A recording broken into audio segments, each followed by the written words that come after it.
بسا اوقات بہت سی محنتوں کا نتیجہ انسان دیکھتا ہے کہ ضائع چلا گیا. میں نے 10 سال محنت کی، حاصل کوئی نہیں نکلا. یہ ثمرات کیا ہیں؟ محنتوں کے ثمرات کا ضیاع. کوشش آپ نے کی، قسمت کی خوبی دیکھی ہے، ٹوٹی کہاں کمن، 2-4 حاجب کے لبے بام رہ گئے. Be prepared.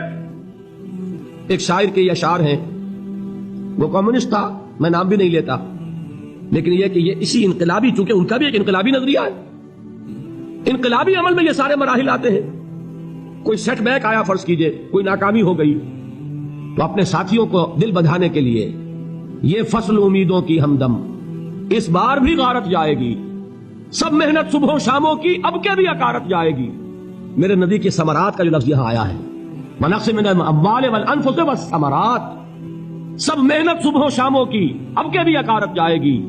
دھرتی کے کونوں کھدروں میں پھر اپنے لہو کی کھاد بھرو، پھر مٹی سینچو اشکوں سے، پھر اگلی رت کی فکر کرو، پھر اگلی رت کی فکر کرو. جب پھر ایک بار اجڑنا ہے، ایک فصل پکی تو بھر پایا، تب تک تو یہی کچھ کرنا ہے.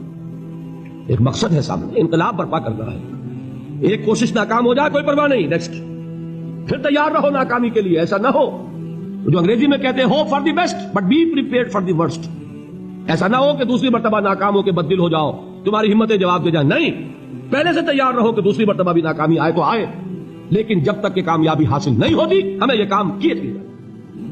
دیکھیے سیرت میں آیا کہ نہیں یہ واقعہ. بدر میں مسلمانوں کو فتح ہوئی تو احد میں زک پہنچی کہ نہیں؟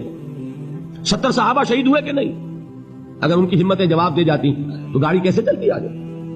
تو فرمایا وَلَنَبْلُوَنَّكُمْ بِشَيْءٍ مِّنَ الْخَوْفِ وَالْجُوعِ وَنَقْصٍ مِّنَ الْأَمْوَالِ وَالْأَنفُسِ وَالثَّمَرَاتِ. ہم تمہیں لازم آزمائیں گے خوف کی کیفیت سے، فقر و فاقے کی کیفیت سے، بھوک سے، جان کے نقصان سے، مال کے نقصان سے، محنتوں کے حاصل کے ضائع ہو جانے سے. وَبَشِّرِ الصَّابِرِينَ، اور اے نبی بشارت دیجئے صبر کرنے والوں. الَّذِينَ إِذَا أَصَابَتْهُمْ مُصِيبَةٌ، وہ کہ جب ان پر کوئی تکلیف آئے، کوئی مصیبت آئے، کوئی آزمائش آئے، قَالُوا إِنَّا لِلَّهِ وَإِنَّا إِلَيْهِ رَاجِعُونَ، وہ یہ کہیں کہ ہم اللہ ہی کے ہیں، اللہ ہی کی طرف لوٹ جانا ہے. یہ وہی انداز ہے جو میں نے فارسی کا شعر سنایا تھا آپ کو کہ سرے تسلیم خم ہے جو مزاج یار میں آئے. وہ ہمارا مولا ہے، ہمارا آقا ہے، اگر اسے یہی منظور ہے تو ہمیں بھی یہی منظور ہے. میں نے تسلیم و رضا کی بات کی تھی نا، آپ کو کچھ شعر سنائے تھے. ایک شعر اور سنیے، اور یہ کس کا ہے؟ محمد علی جوہر کا. ایک مرتبہ جیل گئے، ان کی ایک بیٹی جوان بیمار ہوئی، فوت ہو گئی. باہر چھوڑا انگریز نے، جاؤ بھائی دفن کر دو بیٹی کو. دوسری مرتبہ جیل گئے، دوسری جوان بیٹی اسی مرض میں مبتلا ہوئی. اب یہ جیل میں ہے، خبر پہنچی کہ دوسری بیٹی کے اوپر بھی اسی مرض کا حملہ ہوا ہے. ایک نظم لکھی ہے جس کا آخری شعر یہ ہے، تیری صحت ہمیں منظور ہے لیکن اس کو نہیں منظور تو پھر ہم کو بھی منظور نہیں. یہ ہے، جب تک یہ کیفیت نہ ہو اس میدان میں آدمی ثابت قدم نہیں رہ سکتا کہ میرے رب کو اگر یہ منظور ہے تو یہی مجھے منظور ہے. اور تیری صحت ہمیں چاہیے تو ضرور، لیکن ہمارے رب کو منظور نہیں تو ہمیں بھی منظور. راضی برضائے رب. وَبَشِّرِ الصَّابِرِينَ الَّذِينَ إِذَا أَصَابَتْهُمْ مُصِيبَةٌ قَالُوا إِنَّا لِلَّهِ وَإِنَّا إِلَيْهِ رَاجِعُونَ. نہ شود نصیب دشمن کے شود ہلاکے تیغت، سرے دوستہ سلامت کے تو خنجر آزمائے. اولئک علیہم صلوات من ربہم ورحمہ، یہی ہے وہ لوگ جن پر ان کے رب کی طرف سے عنایتیں ہیں اور رحمتیں ہیں. وَأُولَٰئِكَ هُمُ الْمُهْتَدُونَ، اور یہی ہے وہ لوگ جو کامیاب ہونے والے ہیں، ہدایت پانے والے، ہدایت یافتہ.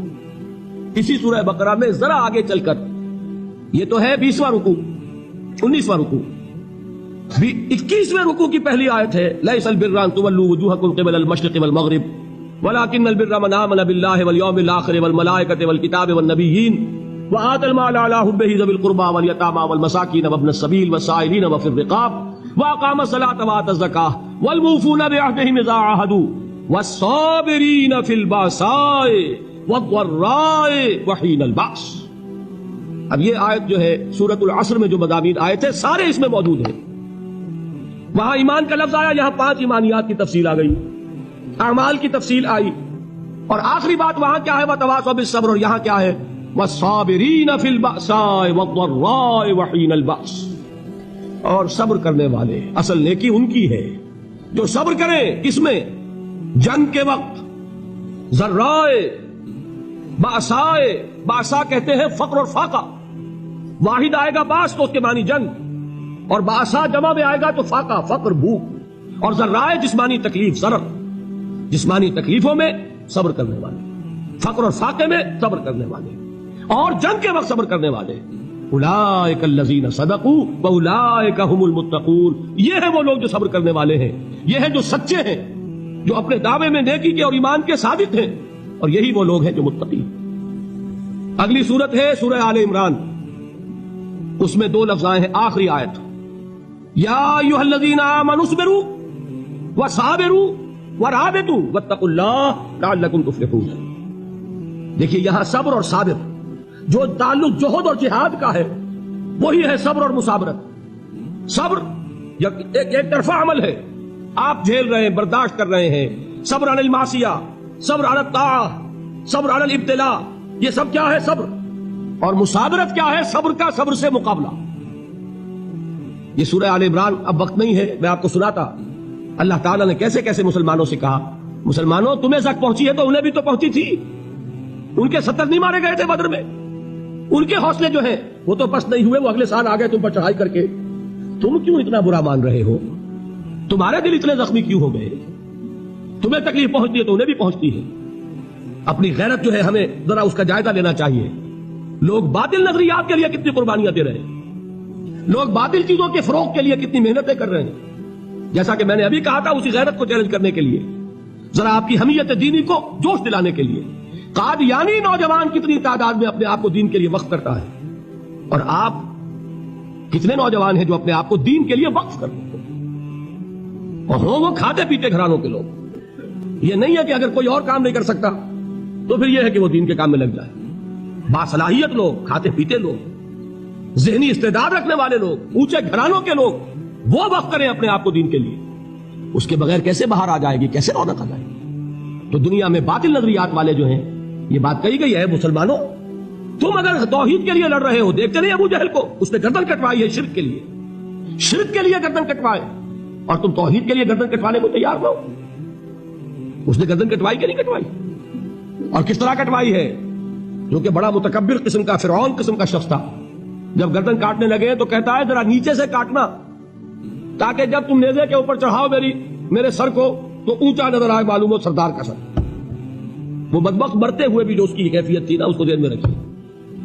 تو یہ اس لوگوں نے قربانیاں دی، جانیں دی، تو فرمایا اگر تم ان سے زیادہ قربانی نہیں دو گے، یہ جو نوٹ کر لیجیے اس کو، مجرد اگر حق کو غالب کرنا اللہ کے ذمے ہو تو آنے واحد میں غالب کر دے گا، تمہیں تکلیف ہی دینے کی ضرورت نہیں۔ سمجھ رہے؟ کیا اللہ کے مقابلے میں کوئی باطل کی طاقت ٹھہر سکتی ہے؟ یہ تمہارے ایمان کا امتحان ہے، یہ تمہارے خلوص کی آزمائش ہے، یہ تمہارے امتحان کا ثبوت درکار ہے کہ اللہ تعالیٰ دیکھنا چاہتا ہے تم اس کے لیے اپنی جانیں قربان کرنے کو تیار ہو کہ نہیں، تم اس کے لیے تن من دل لگانے کو تیار ہو کہ نہیں۔ اور یہ جان لو کہ اگر کفار اور مشرکین اور ملحدین اور باطل نظریات والے وہ جو کچھ قربانیاں اپنے باطل نظریات کے لیے دے رہے ہیں، ان سے زیادہ اگر تم نہیں دو گے تو حق غالب نہیں ہوگا۔ انہوں نے جو صبر کیا ہے اپنے باطل نظریات پر، اگر تم اس سے زیادہ صبر کا ثبوت نہیں دو گے اپنے اس حق پر تو حق غالب نہیں ہوگا۔ اس لیے فرمایا یا ایھا الذین آمنوا اصبروا وصابروا، نہ صرف یہ کہ صبر کرو بلکہ صبر میں اپنے دشمنوں سے آگے نکلو، ان کے صبر سے بڑھ کر صبر کرو۔ ورابطوا، مرابطہ کہتے ہیں چوکس رہنا، ہوشیار، پہرا دو، ایسا نہ ہو کہ دشمن جو ہے غفلت میں تمہارے اوپر کوئی حملہ جو ہے کر بیٹھے۔ واتقوا اللہ، اور اللہ کا تقوی اختیار کرو، لعلکم تفلحون، تاکہ تم فلاح پاؤ۔